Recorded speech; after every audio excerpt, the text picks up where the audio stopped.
Hi, everybody. Today we get to explore a topic that will be, I imagine, fairly relevant to a lot of AP psychology students, and that's the topic of the connection between stress and health. This is a topic that's explored a lot by a subfield of psychology known as health psychology. Um, this is a branch of psychology that's concerned with understanding the connection between psychological responses like perceptions, thoughts, so cognition, and emotions, which is why it appears in this unit in your text, and our risk of developing health problems or disease. And what kinds of psychological responses might promote better human health, of course, is also part of that issue. So today's lesson is going to get you introduced to several different pieces of research that explored the development of psychophysiological illnesses. Psychophysiological illnesses being those that are created by, or at least exacerbated by, people's stress and emotional responses. So we get a nice little tour of some stress-related theory and research, and hopefully it's going to be some that ends up being helpful to you as you manage stress in your own life. So the first thing that I'll give you an opportunity to do, and you can pause the video to take care of this at any point here, is to explore one instrument that's been used to measure stress exposure. It's called the Holmes-Rahe Stress Scale, and there's a link in the Canvas materials for you to complete it. When we're doing this in class, I would actually have you use a different form, but, snow days and whatnot. So there are some limitations to this scale that I want to keep you in mind. Want you to keep in mind before you fill it out, and that is, it may ask some very personal information. The website that I'm directing to is not collecting that information, but perhaps you don't want to share it or fill that out, and that's totally fine. You can just look at the items if that's the case. And do interpret your own score with caution, because this scale was developed, for one, with adults, so you'll see some items on there that are more relevant to adults than for adolescents, and for two, it's some research that's shown a link between exposure to these types of stressors that are listed on the inventory and poorer health outcomes in the future. This is one way that you could operationally define stress, just by counting and assigning point values to the numbers of stressors that people encounter in a given time frame, and then trying to correlate that with other health outcomes. There are other ways that you could operationally define stress that may actually be more helpful, and some of the analysis beneath the inventory actually gets you introduced to that. But the important contribution of Holmes and Rahe in the development of the scale is the idea that, hey, maybe stress does predict some health outcomes, and if that's the case, well, why? There's been several researchers that have either purposefully or not attempted to link those kinds of things. One of them is Hans Selye. He's pictured here with one of his little rat subjects. He's known for describing and identifying something known as general adaptation syndrome. It's also worth noting that this was a serendipitous discovery. He was not intending to study this. In fact, he was injecting his little rat subjects with something that he thought was a new ovarian hormone extract, which, cool. And it turns out when he injected rats with this new hormone, they exhibited a predictable constellation of responses. They'd have enlarged adrenal cornices, meaning their adrenal glands were becoming enlarged or inflamed. They had shrunken thymus glands, and your thymus gland is kind of in the neck. It's involved in production of white blood cells and helps support immune system functioning. And also, they developed bleeding ulcers. So this was not a cool outcome if you're a rat. But at first this seems exciting because it looks like Selye's hormone is like doing something. But then it turns out when you compare them to control group rats, which also had to be exposed to injections, but just injections of an inert substance, they actually were showing the same thing. Same symptom set here, which, okay, well, maybe it's not the hormone then. But then, of course, that brings up, well, why is it the rats were exhibiting these things? I mean, clearly rats, when left alone, don't do that. And it turned out examination and reflection of the process linked it back to Selye himself. Although he's pictured like handling his rats like super well here, it turns out he was actually pretty terrible at interacting with the rats. He'd often have to kind of with his hands when he'd reach in to take him out of a cage. You'd have to chase him around the cage a bit, and then sometimes he'd pick him up and they'd squirm away and he'd drop him on the floor, and then he'd have to be chasing him around the laboratory before he gave them their injections, which, whether you're a control group rat or an experimental rat, that's going to be a stressful experience for you. And that probably was the important variable, and testing it out actually revealed, yep, if you expose rats to virtually any kind of stressor, whether it's these, uncoordinated injections from cellular or electric shocks that are unpredictable, immobilization, or surgical trauma, those kinds of things also cause the same symptoms to occur.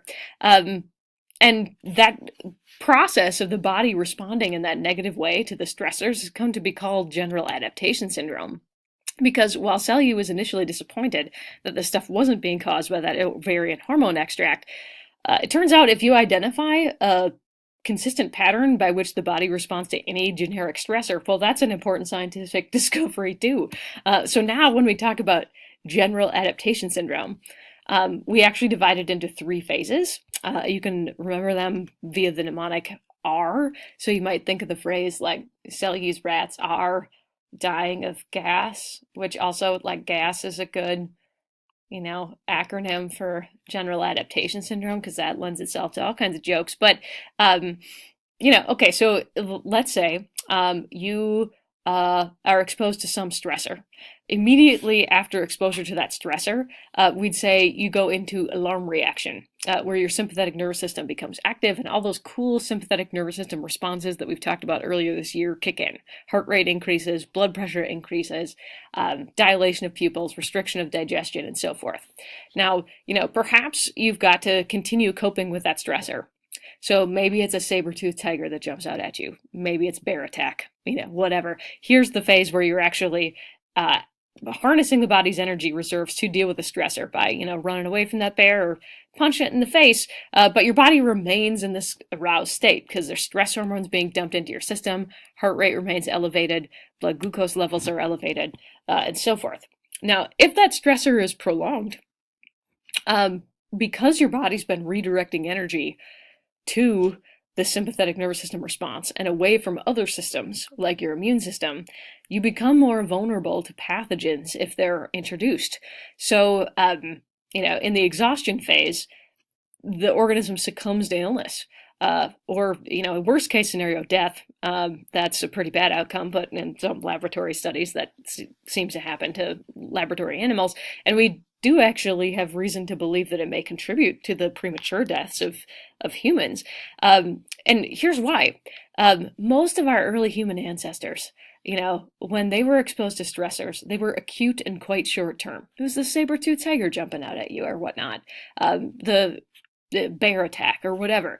Like, you've got time to go into like alarm reaction resistance, but within a few minutes, that's over. So the elevated sympathetic nervous system response is very helpful in those short-term and acute situations.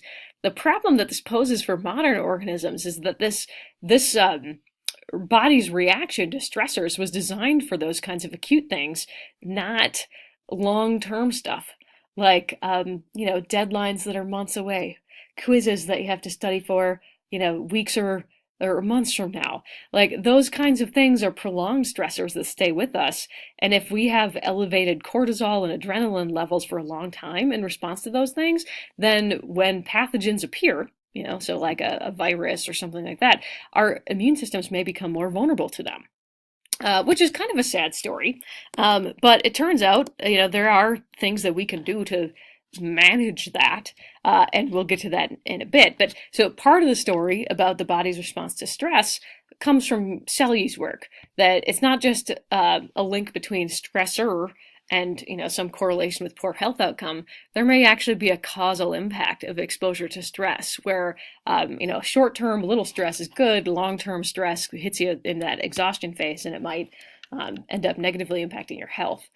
A second piece of research that's often cited to demonstrate this link between stress and stress responses and other types of psychophysiological illness. It was a study done by Friedman and Rosenman, a pair of cardiologists who were doing their work in the mid-20th century. They were conducting a longitudinal study of adult males. So they tracked over the course of almost a decade 3,000 adult males and had them take personality inventories that helped them group the men based on personality type. They had reason to suspect from some anecdotal reports that they were receiving that perhaps people's responses to stress and their emotional state was predicting risk of heart attack, and they were interested in how those kinds of qualities might impact people's risk of suffering some sort of cardiovascular emergency. So over the course of the study, they were able to find that certain types of personalities were more vulnerable to heart attack because of the types of emotional responses that those personalities are linked to. So if you'd like to, I do have linked up in the Canvas resources a type A, type B inventory. This is not the best one. Again, if we were doing this in class, I'd probably give you a paper one that might be a little bit more precise, but this online one will give you at least a sense of the scaling. So what constitutes a type A and type personality? So go ahead and pause the video right now if you want to take that. But I'll explain here the typology that Friedman and Rosenman came up with. So for example, they classified type A's and type B's according to how emotionally responsive people were. That a type B personality describes someone who's kind of laid back and easygoing. This is a go with the flow kind of person who may respond to changes or setbacks with a lot of resilience. They don't let those kinds of things bother to them. They're not as time conscious and pressured in their way of being. And over the course of Friedman and Rosenman's original study, none of the type B's had suffered heart attacks. That was very different than the type A's. Type A's tend to get described as their personality features as very competitive people. They're hard driving. They are very time conscious. So they like to stay on a schedule. They get angry if there's delays. They're highly motivated, but maybe more prone to anger as well. So keep in mind, there's some good things about these personality traits. Type A personalities tend to be driven to high levels of achievement. They often have high levels of achievement motivation. But in Friedman and Rosenman's research, they were also clearly more vulnerable to suffering heart attacks. Follow-up investigations of why revealed a link between these types of emotional responses and a lot of the behaviors that those type A's were engaging in. They were more likely to engage in other types of poor health behaviors. So they're more likely to be smokers, they got less sleep, and they ingested much more caffeine. They also just seemed to have bodies that reacted more strongly to stressors and challenges. If you gave them a bunch of difficult math problems to do, the type A's have more increases in stress hormones and blood pressure when they encounter that kind of stuff. And particularly, follow-up research suggested that anger is a really toxic emotion. If you look at all of the emotional features of the type A's, probably the one that best predicts whether or not someone's going to have cardiovascular problems is that anger. So you might even think of type A anger. And of course, the scores that you receive on the profile on the type A, type B inventory suggest kind of where you're at. If you're a type A, especially a strong type A, there's certainly ways to manage this stuff. There's ways to manage one's anger so that it doesn't become out of control. There's definitely ways to mitigate these kinds of risks. So having a type A personality is by no means a death sentence for people. But there may be ways that you could manage that stress that might help or be more productive for you. So at this point, I'm actually going to shift your attention to a TED Talk that I think will get you introduced to how people might cope with some of these stressors. So if stressors do have such negative impacts on our physical health, what might we do to manage that? This video will give you some ideas, so enjoy.